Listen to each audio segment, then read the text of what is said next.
नमस्कार दोस्तों। यह वीडियो थोड़ी अलग होने वाली है क्योंकि मैं एक यात्रा पर निकला था और इस यात्रा पर मेरी मुलाकात एक शख्स से हुई जो कि लगभग 7 वर्षों से कई हज़ार किलोमीटर की यात्रा साइकिल से कर रहा है एक मकसद को लिए। क्या है वो मकसद, आइए उन्हीं की ज़बानी सुनते हैं। देखिए, मेरा नाम तस्वीर फोगाट है। हरियाणा में चरखी दादरी ज़िले का मैं रहने वाला हूँ और पिछले 7 साढ़े 7 साल से मैं घूम रहा हूँ साइकिल पर।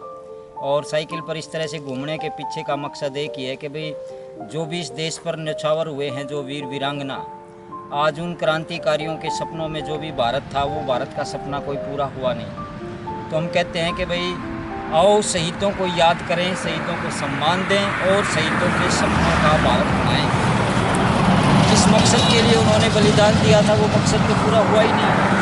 तो घूमने के पीछे का मतलब यही है कि भाई नेशनलिटी की भावना पैदा हो, लोगों में एक संदेश जाए कि हमें 1947 के तुरंत बाद जो काम करने थे, वो जाने चाहिए थे इस देश में, वो सारे काम अब हमें सबको मिल करके करने हैं।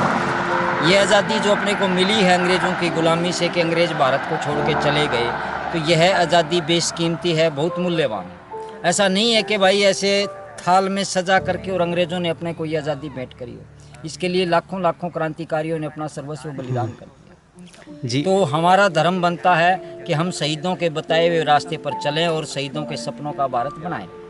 और शहीदों ने जो हमें रास्ता दिखाया है वो रास्ता स्वदेशी का है। स्वदेशी की ही वो ताकत है जिसकी वजह से अंग्रेज़ यहाँ से खदेड़े गए हैं, और स्वदेशी की ही वो ताकत है। दुनिया में 200 देश हैं। दुनिया के 200 देशों में 71 देशों का इतिहास ऐसा रहा है जो अलग अलग समय में गुलाम बने हैं और फिर आज़ाद हुए हैं।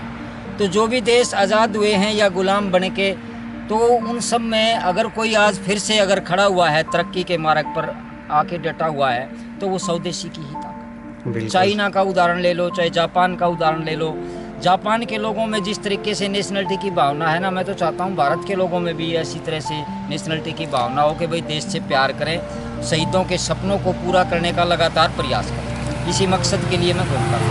भारत के युवाओं के लिए क्या कहना चाहेंगे? भाई युवाओं के लिए तो मैं यही संदेश देना चाहूँगा कि युवाओं को ज़्यादा से ज़्यादा इस देश के बारे में चिंता करनी चाहिए। और इस देश के बारे में युवाओं का ऐसा है, जिस ओर युवा चलते हैं इतिहास उस ओर मुड़ जाता है। बिल्कुल तो सही। युवाओं से ज़्यादा उम्मीद है।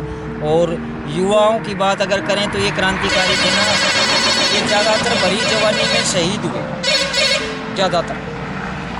और इन क्रांतिकारियों ने इस देश के लिए भरी जवानी में अपनी शहादत, उनके पीछे का मकसद यही था कि आने वाली पीढ़ी इस रास्ते पर अपने आप को चलाती रहे, खपाती रहे। और जब तक हम अपनी वास्तविक आज़ादी के स्वाद को चख न लें, तब तक ये शहादत पर चलने वालों का मार्ग जो है ना, वीरान नहीं होना चाहिए। ये भारत माता कभी वीर विहीन ना हुई है और ना होनी चाहिए। सही बात है। तो इसी मकसद के लिए हम तो घूमते हैं कि भाई हमें कैसे भी करके शहीदों के सपनों का भारत,